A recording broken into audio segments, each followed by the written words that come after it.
Good morning, everyone, and thank you for attending the call today. I want to thank you for joining us for our AU Passes series at CAD Microsystems. My name is Jeff Gravitt with CAD Microsystems, and today we have Laura Hanyok, who will be talking to us about the ACC Model Coordination, cloud workflows that are supplemented with Navisworks.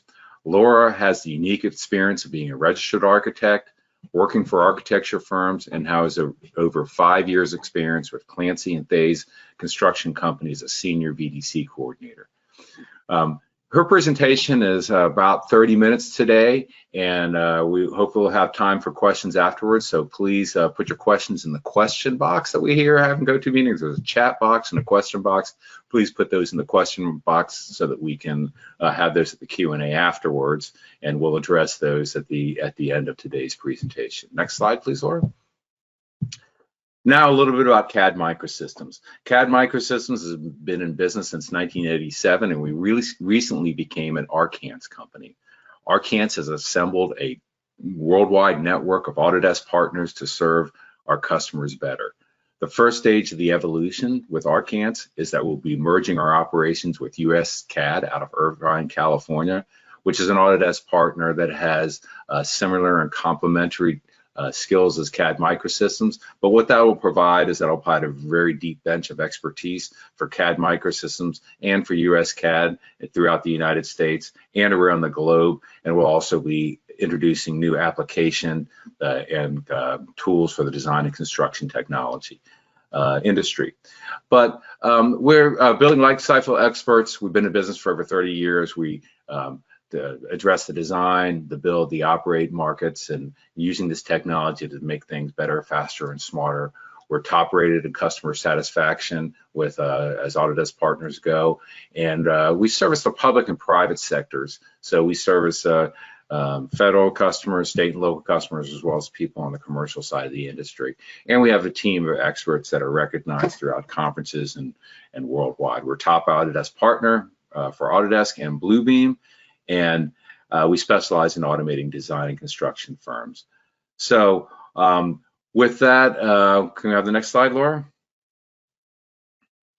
So really at the core of CAD Microsystems, we're about education. So what we try to do is we try to bring together groups of people that are experts in the industry so that they can share best practices. One of our goals is to empower the design and construction community to share the knowledge and connect with one another in platforms like this. And this particular platform is called AU Passes. And it was named that for people that applied for an AU presentation but missed on the selection process. If you're one of them, please scan the QR code that we have here or contact us so we can review your presentation to see if it fits for something like this online. So with that, I'm going to introduce Laura, and Laura's here today to share her experiences and processes with ACC and how it kind of is complemented with Navisworks. So with that, I'll turn it over to my good friend, Laura Hanyok, and take it away, Laura. Great, thanks, Jeff. So I am excited to be here today. I always enjoy sharing my knowledge about different workflows I've developed over the years in my different processes. Jeff already mentioned I have both experience in architecture and construction. I've worked in a wide range of project types, mixed use, multifamily, education, commercial. And what that means is in these different project types and different roles, I'm always looking to see how can we use technology to help us communicate better and to collaborate within our project teams. Clancy Theys Construction Company is a construction company headquartered here in Raleigh, North Carolina, with 6 locations across the Southeast. We most recently opened an office about a year ago in upstate South Carolina.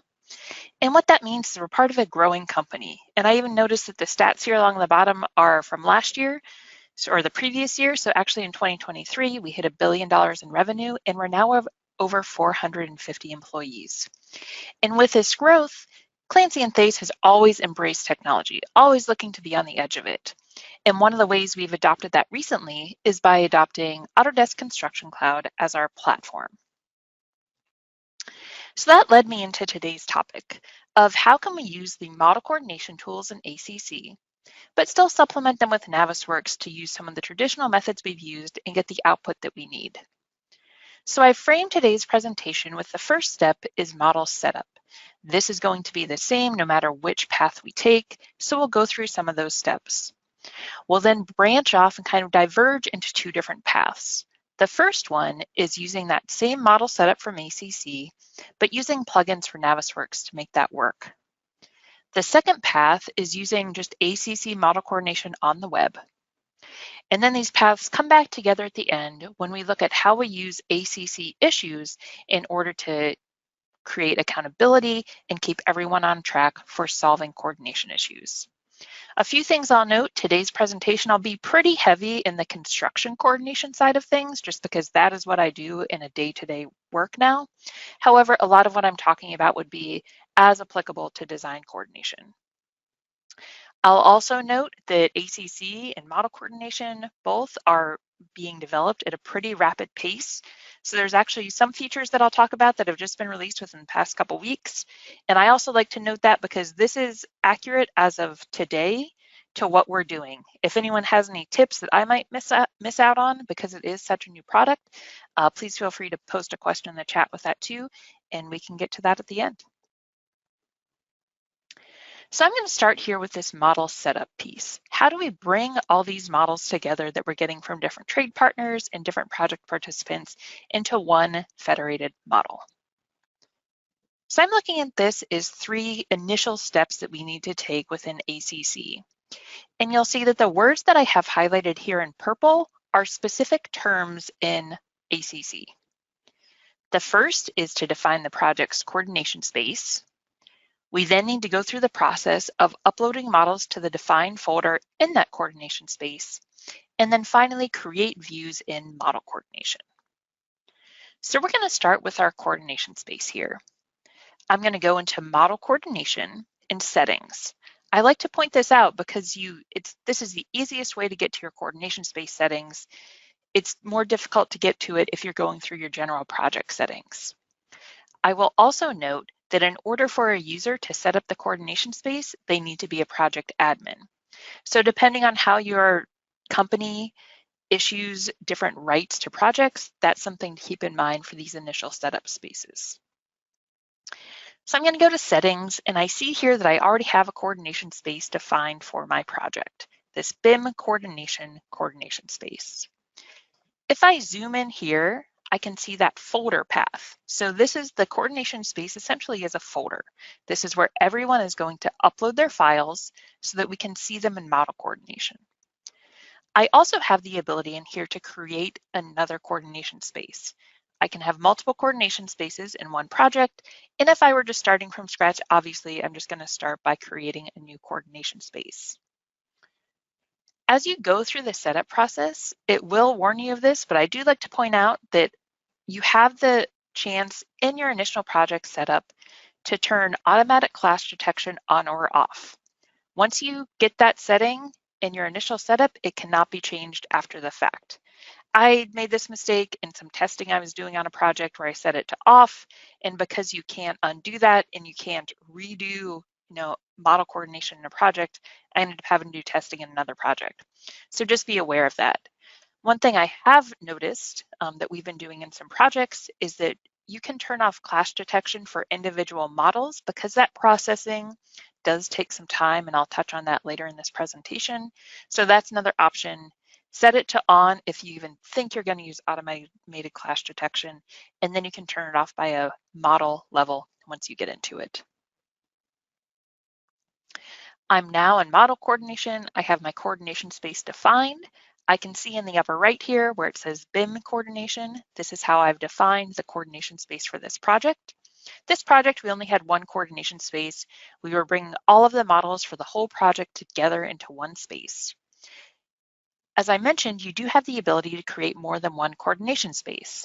So let's say you're focusing on one level at a time or one area of the building at a time. You could go ahead then and set multiple coordination spaces to meet your project's needs. So now that we have our coordination space defined, we're going to go ahead and upload our models to that defined folder. File types we can use are RVT, NWC, DWG, or IFC. And I find that this really meets all of the needs that I have ever needed for a project. We have noted a few things. First is that NWCs process faster than RVT files, which makes sense because when you think about it, when you're uploading a Revit file to files in Build, it takes some time to process because it's doing that work of looking at the 2D sheet so that you can overlay them on models. It's looking at the different 3D views that might be set up through published views. So it's doing some work in the background. We've also noted that Revit Cloud models process faster than non-cloud Revit files. Is a standard for files that we are authoring, we do them as cloud models. However, when we're uploading designer models into our coordination space to incorporate them into our federated models, we're generally saving them as non-cloud Revit files. The reason for that is you can't overwrite a cloud model. So if we get a model update from a designer that is working in their own hub, we can't update that. So that's something that you're going to have to work through and figure out what's going to work best for your situation as well. And finally, I'm going to go through some steps here talking about how we can use Revit published views to export out some separated systems and models if that's what we need. I'm not going to go super heavy into Revit published views. There's lots of documentation out there on that. I'm just going to show an example of how I used this recently on a project. So this was a constructability review for an elementary school, and I was really testing out model coordination for this type of review process. So what I did is I created 3D views that isolated systems that I knew I would want to clash separately. So ceilings, floors, sanitary piping, domestic piping. You'll see I also wanted to look at penetrations through masonry walls. So I have walls masonry versus walls non-masonry. And then you see at the top also, I have an all other published view, and I use that as my catch-all. So basically using some reverse filters in Revit there, so I made sure I was not missing any model data. So when we think about as we go through a project, in this example I was showing, I was just using designer model content to do my constructability review. So I did my option 2 here, where I linked those designer models into my container Revit file and created these individual views. Some other options for this model publishing is the first one I've got listed here, where trade partners or project participants create views for each of their systems. So mechanical contractor would have a view for, if they're using Revit, would have a view for return duct, supply duct, exhaust duct, etc. In lieu of that, those steps, let's say you've got trades like I do a lot of times not working in Revit, we can use Navisworks and utilize search sets in lieu of publishing those separate models. So I originally put this presentation together, about 6 months ago, and at that point I had this purple box here telling you that you could not control colors in model coordination. And as of, I think about 2 weeks ago, you do now actually have that ability. And I'll show what that looks like in a moment here. So we can do some color overrides in model coordination, and they can be saved in a view. However, if you're opening that file in Navisworks, those colors don't translate over, so you'll go back to what you've normally done, either using appearance overrides in Navisworks or having your project participants assign colors in their native authoring tool. You still can't change transparencies in model coordination either, just colors. But what that looks like is this. So this is a model without any colors applied. This is just the colors that came in from my trade partners. If I turn object colors on, and you'll see on the bottom, you've got like an eye with a little drop on it. That's how you control the object colors, and the panel is the drop next to it. So I'm going to go ahead and turn on object colors. And you'll see here, I can only color by one thing at a time. So in this case, I'm coloring by property and the mechanical system classification.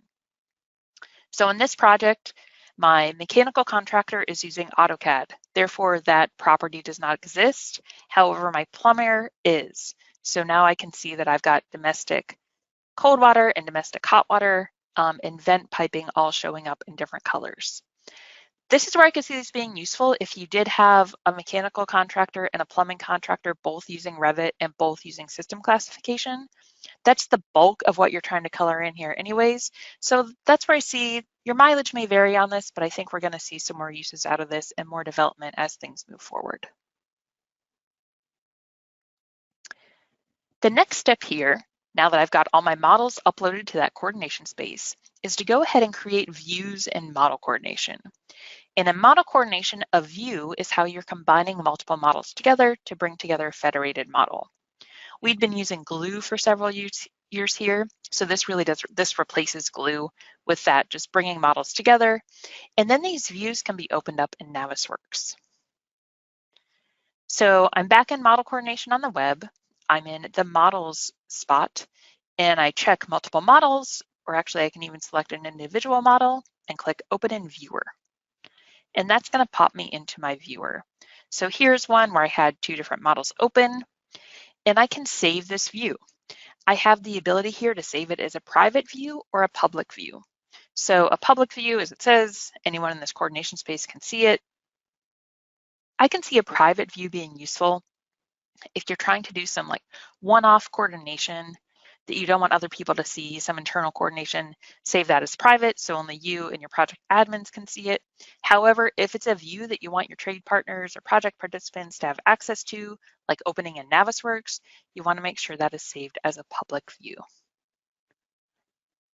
Once I have views saved, here I had some multiple views saved with some things I was testing out. I get my list and I can open views from here.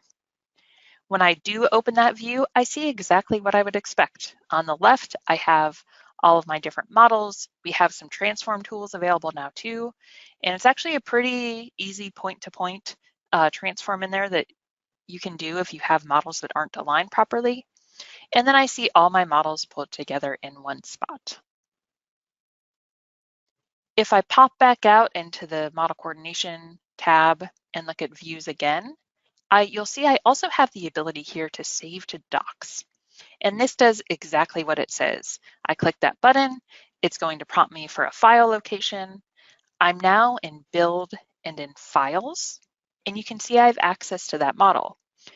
You'll notice it doesn't have a traditional file type, and this can't be downloaded. This is view only on the web. However, once you do get that open, so here I am looking at this model in Build or Docs in the Files portion, it's pretty snappy. It moves really well, it moves really fast, faster than what we've been doing and still are doing, is publishing an NWD after each coordination meeting for our trade partners to use, and then also for anyone on the project team to access in Files. This file type using Save to Docs, navigation is a lot faster than using an NWD or an RVT file too. We now have everything set up in our model, and it's time to actually get to the coordination piece of this. The first path I'm going to talk about is using the Navisworks plugin. So this does require a download and installation of the Navisworks Coordination Issues add-in. And once you get that installed, you'll get a coordination tab up here on your ribbon. From there, I can go over to Open, and I'll get this dialog where I can either open individual models or I can open any of the views that I created in model coordination. You see, I also have the ability to select different coordination spaces so I can really navigate down to what I need. So I'm going to go ahead and open a view. Here I have that view, just like I saw in model coordination, all of my models combined together.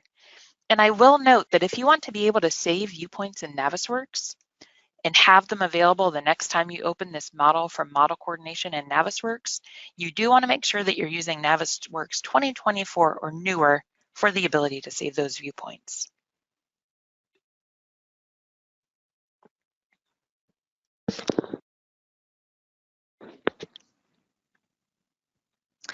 In that coordination tab, I can also go and I can click on Manage Issues.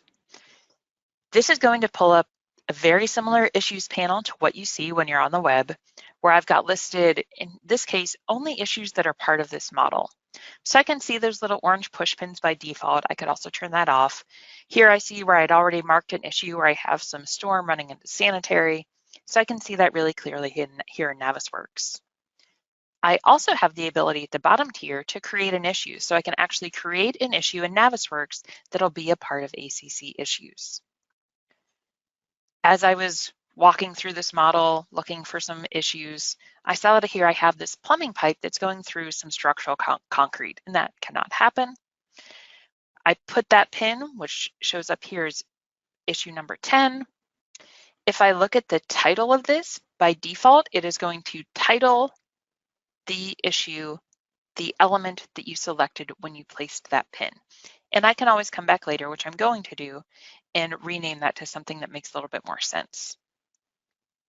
If I look through the properties of this issue, I will also see this placement. And what that means, it is going to place that issue on the model, specific model that you have selected. So in this case, it was the designer's MEP model that I selected when I clicked that pipe to make the issue. So now I'm going to come out of Navisworks for a moment and go to the web, and I'm in Model Coordination, and I have this one model open, this MEP designer model. I can click on the Issues button in Model Coordination, which is the check mark inside of the circle. And when I do that, I'm going to get a list of issues like I see here on the left, kind of grayed out in the background. But it's also going to tell me there's another model that's a part of this issue, in this case, the structural model, that I probably want to see to give full context to what the problem is. And I have the ability to add. So once I do that, I can now see the pipe and the structure, just like I saw in Navisworks, but within this model coordination space. And you also see that now I've got an issue number 8 here. This is because it brought in the issues that also dealt with that structural design model. Going back into Navisworks, one thing I did want to note is that when you create an issue, it takes about 3 to 6 seconds for it to create an issue. I've run into a limitation with this where often in a coordination meeting, I place an issue and then I want to really quickly type what other people are saying. Let's say someone's giving a duct size or a ceiling height, and I want to make sure I get that noted before we move on in conversation. So sometimes waiting those couple seconds does create a little bit of an issue. So what some of our team members have been doing is doing like we always used to do in Navisworks actually, is making viewpoints for issues, doing markups, and then coming back at the end and making issues out of the ones that require more attention. Even though this sounds like extra work, you're going to be going back after a meeting anyway and adding in more detail into your issues. So I don't see this being a huge hurdle to overcome if this works better for what you're trying to do. We just took a look at Navisworks. Now let's see what it's going to look like if we want to try and stay purely in model coordination. At the stage it's at now, I still think this is more suited for design coordination than construction, but there are some ways that we can utilize it. If you have seen anything about ACC model coordination in the past couple of years, I am sure that you have seen this clash grid. So I'm not going to go too deep into this. Just a couple things I want to highlight that weren't as intuitive to me at the beginning. The first is that in this giant grid, I can filter it down. So I can filter it down both by coordination space, and I can also filter it down by models. So if I only want to see a couple models, I can just zoom into those. So I'm looking here at this grid, and I can utilize this as a heat map, just like I kind of would in Navisworks before with clash detection, looking to see where I had the most clashes. Here I can see it in a more simplified format. What this means for me is I'm going to pretend that this is early on in a project, and I'm looking at these clashes that I see here. And I see that I have the most between plumbing and sprinkler. But at this point in time, we're still early on, and we're trying to get duct and sloped piping really settled. So I know that my sprinkler modeler hasn't gone through and made all his adjustments yet because he's trying to wait for everything else to settle down. So that means that that's okay. I can leave that for now, but then I want to make sure I can come back and check this and see how things are progressing. I also have the ability to go into a view in model coordination and go to clashes, which is the two squares intersecting each other. When I'm in here, first I'm going to select a primary model. So in this case, I want to use that walls masonry view that I made because I want to see where I've got penetrations through masonry walls. I then have the ability to define what models I want to clash it against, as well as how I want to group it. So I'm going to stick by group by object, and I'm going to go through and I'm going to deselect a couple of models that I don't think I really need to look at in this particular clash review. And because it is doing all of this automated clash in the background, if you do have that turned on for your individual models, You don't have to wait for it to run Clash. Think about other platforms where you go to run a Clash test and you actually have to run it and wait for it to process and kind of churn through all the data. That has already been done in the background. So I get my results. I select this first Clash and it's going to zoom me to this wall. So I see where I have some pipes, probably duct, penetrating through this masonry wall. And I'm a little concerned because they look like they're pretty close to the top of that wall and they might conflict with bond beams. So what I can do is from this panel, I can create an issue. So I can create an issue directly from the Clash, assign it, give it all this information that we're going to look at in a few moments to make this work for me. I do a lot of visual inspection in my coordination process. So here I'm looking at a situation where I've got a pipe running through a duct, and I know that pipe can easily reroute. So I'm going to go ahead and just create an issue. Same thing, it takes a couple seconds for it to process no matter where you're doing this issue creation, and I'll get an issue created. I can then go back and I can actually do markups on this now. So I have the markup tools available to me that I would anywhere else in ACC. And once I actually make those markups, here I'm noting where exactly I want to move that pipe. I can see it shows up now as the issue thumbnail for the issue. So those are the two different kind of paths to get us into issues here, whether using the Navisworks plugin or ACC Model Coordination. And that pulls us all into ACC issues. And here's where the real power is, because these are not issues just in coordination, it is all of the project issues being combined into one spot. Now it is going to look a little bit different depending on where you're looking at it. What we're looking at right here is we're in model coordination and looking at issues. They have actually, this is another update they've made in the past like 2 weeks, where they updated this interface to look more like what you see in Build, where I have my list of issues. Now keep in mind, the only issues that you're going to see in model coordination are issues associated with your coordination space. Right now, I'm in that BIM coordination space, so these are the only issues I'm going to see are part of that coordination space.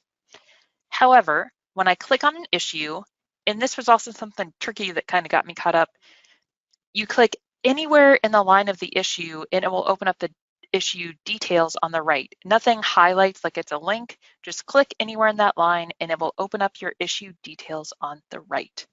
And now I have access to all of that information. Now let's say that I want to see the issue in the context of the model. Generally speaking, that's how I want to look at it.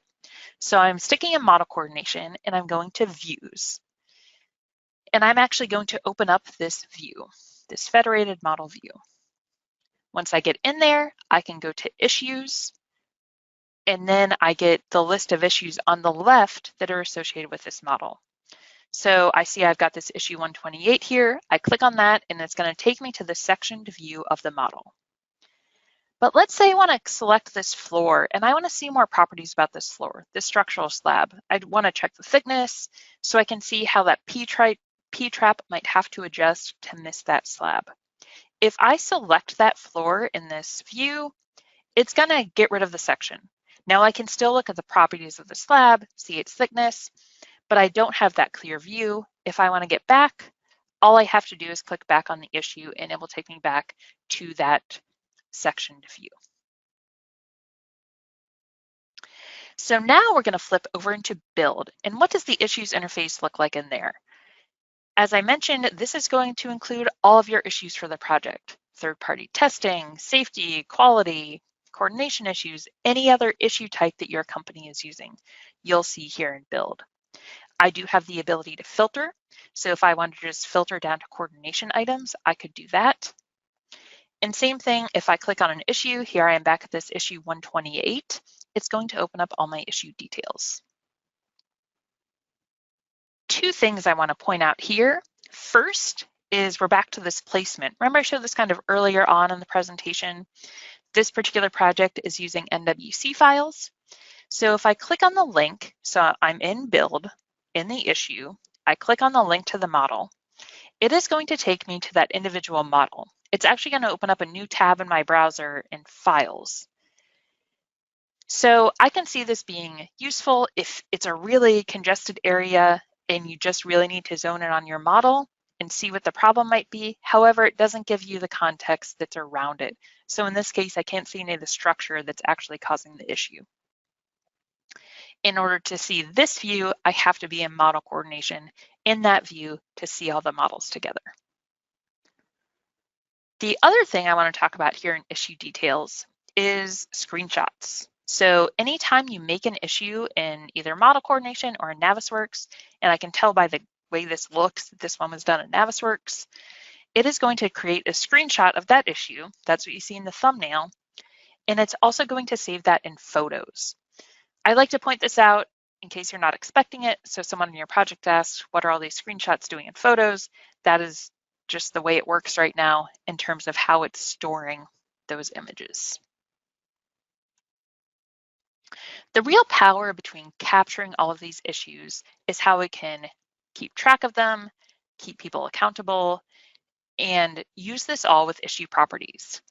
Issues can now be templatized. So actually, since this part of the presentation was put together, we now have a more streamlined issue template for our coordination issues because we're not using all of these items, but I am going to zone in on a few of them. The first one is the title. When I'm putting together title, I always like to be as descriptive in here so that if people just look at it without looking at any other information here, they know what they're looking at. In this case, we're on level 2, and I need plumbing to move that pipe underneath a thickened slab. Very clear. This is the thing, I talked about. After a meeting, I'm going to go back, I'm going to clean this up, especially since this is going to turn to my report as part of my meeting minutes. I want that to be clear. I'm also going to assign it to an individual person. That way, this person is being held responsible for making sure that that issue is solved and updating the status when they have done so. I can also add references like other places in ACC here. The two that I see most useful for an issue in terms of a coordination workflow, the first is files. So let's say I had in this case, the plumber, they put together a sketch to see how this routing might work. They uploaded it into Build, into a designated location. I can then add the reference from files of that sketch and attach it directly to this issue. I can also do that with RFIs. So let's say an RFI already exists that this issue is a part of. I can attach it to that RFI. And the thing I actually see more likely happening is a new RFI needs to be created. And you can do that directly after clicking on RFIs. I can create an RFI. And since I'm not a project manager, I don't know everything that's going on behind the scenes of the project. I'm just going to create a draft of that RFI and then notify the rest of my team so that they can take a look at it and get it passed on to the proper parties. And then that will all be linked into this issue. And one of the features I use the most here is the comments. So here, anyone that is either assigned to, or I believe a watcher, this is one of those things I haven't tested out yet, or a project admin, can comment on these issues. So here Kyle noted what the actual thickness of the slab was, referred to a sheet. You could actually add the reference as a sheet here too if you wanted to. So in a meeting, I'll often type things into this comment. Let's say that the structural engineer gave clarification on the slab. I can put that in the comment, and then my meeting minutes end up a lot more streamlined because I've got all that data here attached directly into this issue. That leads directly into our issue reporting. So all of this information is handled in this report. What this means is my meeting minutes themselves are pretty streamlined. We use ACC meetings, and the text of it is pretty lean. And then after every coordination meeting, I'm going to go ahead, I'm going to publish a report, I'm going to save it in files, and I'm going to add a reference in those meetings to this file. This way, I have a record of all the issues that were discussed in a meeting. So the other advantage of keeping all those references and RFIs and everything together into one issue is that if you need to go back in a few months and determine why did we make this decision, you've got everything on one place instead of trying to look through multiple meeting minutes and different issues. You've got everything stored in one location. So that wraps up how we are using model coordination right now at Clancy and Theys. We are, by default now, everyone is using this model setup, federating our models here in ACC. We're primarily using the Navisworks plugin, although there still are some applications for ACC Model Coordination, and I'm actually really excited to see how ACC Model Coordination keeps progressing. They've made a lot of moves over the year in that development. And then finally, the real power here is the ACC issues. Instead of having coordination off on an island, it is now part of the whole project team where everyone has access to these issues, keeping everything in one location. Wow. Wow, that was great, Laura. It really highlights, I love the images too. I mean, it's just, the visuals are just so impactful to be able to explain it. You know, a picture's worth 1,000 words, and to have it all in one location is just fascinating. So wonderful. Well, we have a couple questions as we were going along. We have one from Sarah Brockert, and she says, in the coordination plugin for Navisworks, do you use the create groups option at all? If so, what has been a good use case for this? I personally have not, no. There's probably some other colleagues of mine here at Clancy that might be able to talk to that. I've not been using it because for a while I was using another coordination platform. So I'm a little bit rusty in some of the add-ons to Navisworks. So that is not a question that I can answer. Okay. And the way, and also let me frame this too, because I think I do coordination a little bit differently than some folks out there. I rely really heavily, especially early on visual inspection. Running Clash, obviously we use it, we don't not use Clash, but you end up, especially when you're trying to get big stuff figured out, you just have to kind of sort through all the chaff to get to the good stuff. Right. So I'm generally running visual inspection and then using Clash as I'm running visual inspection. I'm also relying on my trade partners to do their own Clash. Like, I'm not going to sit in a meeting and point out everywhere where domestic piping hits duct. That is up to my trade partner to resolve. So then when I actually get to Clash, it's more of a check for me. So I haven't used that create groups option for that. Got it. Got it. Well, I mean, it makes sense. I mean, the visual inspection is just, it's so, the fidelity is so high that, you know, you can really walk through this in a short amount of time, and the automated stuff doesn't pick up everything probably your eyes would as it would. So that makes perfect sense. Well, Sarah, if you have any further questions on that, please send us or we'll see if we just put it in the question box if you need more clarification, and we'll go ahead and make sure that gets answered for you, Sarah. All right, we have another question too from Emmanuel Graves. Emmanuel says, hi, Laura, great presentation. Are you and your colleagues utilizing Navisworks clash detection to run all your clashes? Do you have a default or templated clash detection setup? If so, what is that? Or what is the primary method for managing the hundreds of clashes per project? And I think you kind of addressed that earlier, but go ahead. I kind of addressed that, but yeah, we are using Navisworks to run Clash, and we do have a default templated Clash setup that is prioritized. So as you go through, and it also depends on project type. You know, when we're doing coordination multifamily, we're just focused on amenity areas, not as many things to look at. Schools, it's broader. But we do have, you know, first we're going to look at, you know, large duct versus structure, and then we kind of go down all the way to the bottom to like domestic and sprinkler branch lines. So we have that templated. One thing I will note is when you are using model coordination and you are using RVT or DWG files, in the background, ACC is converting them to an SVF file type. That is part of the development they've been doing for the large model viewer for mobile to help speed up model processing on mobile and maybe on web too. Don't quote me on this. I do not work for Autodesk. But what that means is your properties are different. Like I used to do for fire protection, for example, I would have a search set that just looked for, because we have a standard file naming convention we use on all of our projects, and trades are required to follow that naming convention. So I could just have a search set that looked for source file contains CON_FP. That no longer works because the SVF file gets rid of that source file name. So we've had to revamp, and like the properties are a little bit different, like it's just organized a little bit differently.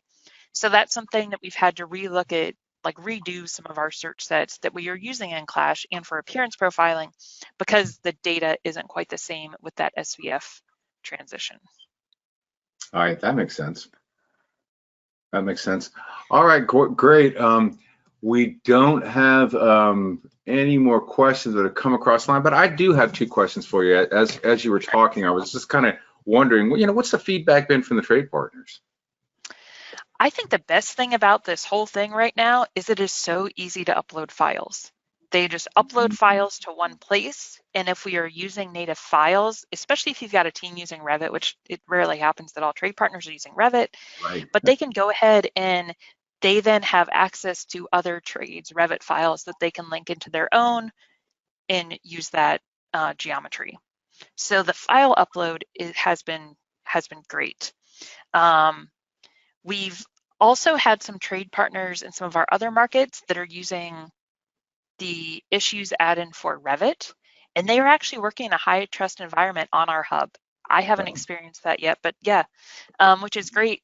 That way we have access to everything that they're doing. So then what they can do is they can open up the issues add-in in Revit, and just like in Navisworks, when it zooms you to your issue, they can really more easily see where is this problem they're talking about. No matter when we say it's in room, blah, blah, blah, and level, blah, blah, blah, you know, sometimes it's hard to really figure out. So we've actually gotten a lot of good feedback on that as well. Wow, high trust environment. That so it sounds like they have to really be adept with the tools and not in danger of messing things up. Well, it's more like they have to trust us because it's our hub. Yes. That like we're not gonna mess up their data. Interesting. All right, wonderful. All right, and the last question I have for you is how do you really see this affecting the coordination process for the kind of the industry writ large? I think this is another step in like bringing the model to everyone. We already have, like I said, the ability, we've been doing this for several years now, where we have a model available for anyone on our project team to look at. We now have even added permissions that all subcontractors have access to that federated model that right now is an NWD, but hopefully that will change in the future. We sometimes give access to designers and owners depending on the project, so everyone has access to this model data. Now the next step is the fact that right now the issues in model coordination, they only live in model coordination. Like in order to see it in the model, you have to be in model coordination. So it's a lot to ask like one of our superintendents to go into model. It's not the most intuitive interface sometimes to go in there. So the ideal setup for me would be that those issues that we create on the model and model coordination, you can see in the rest of build. So that there's a place in build where I can go to the model. It'd be great too. Our concept is that, you know, one of the buttons on the left in build is just model, and you can just go there, you can see the model, and you can see all these issues. So I think that's like the next step that I would love to see, because I think this is all really helping us use models more. Sure, no, absolutely, and the portability, like you said, with the upload, and that sounds fantastic. We have another question that came in while we were talking, Laura. We got one from Michelle Lawn, and Michelle asked, you said you use ACC meetings. Can you show us how the issues/workflow with that works? So I can't show it. I don't have anything prepared for that. But it's pretty straightforward. I'm sure there's some documentation out there on it. The things I like best about it is that you make a meeting, and I also, when I'm running my meetings, I'm typing in front of people so that it makes it go faster at the end. I don't have to go back and redo it. And also if I make a mistake, like I put in the wrong duck size, someone can correct me and I can get it fixed right then and there. Yeah. And for all of these meeting items, you can attach references to them. So I could attach when I'm in my coordination meetings, I have a list of RFIs that are impacting coordination. So I can reference RFIs. What that means is that if I look at the RFI, I then see that it's an open issue in my coordination meeting. So you have that link of data between the two. And then when I'm done with my meeting, I mark it as minutes. And then any issues that have been closed drop off for when I go to create my next follow-up meeting, but any that are open stay on it. So it's a really easy way to just kind of keep the meeting series going. And then Sure. I can do those RFI references. I can attach files. The same example I gave is like a sketch. I can attach that, or my schedule, my report of issues. Those can all be added as references into the meeting. Excellent. Well, I hope that answered your question, Michelle.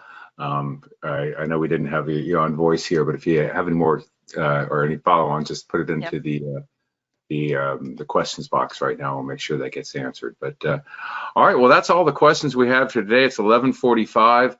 I think we're ready to wind this thing down. So thanks to everybody who took the time to attend the meeting today. I just wanted to end with a little pitch for our BIMXT network. CAD Microsystems has been running, if you're any one of these cities, Baltimore, Raleigh, Richmond, Virginia Beach, Charleston, Washington, D.C., or Charlotte, we have 7 groups that meet in person 3 times a year to discuss issues like this. We also have Zoom meetings that are held quarterly online. So online, we have Zoom meetings where we discuss topics that are kind of an interest to design and construction technologists.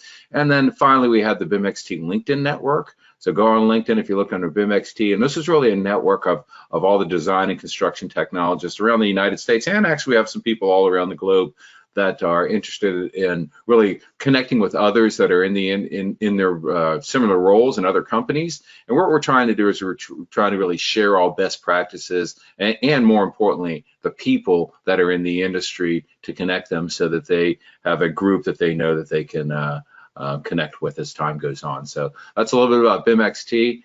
And next slide, Laura. And then we'll just finish up with, you know who CAD Microsystems, here's all the connections to our socials, and we'll be having another AU Passes event as we get these presentations come in. So please join us again, and thank you all for your time today. Bye now.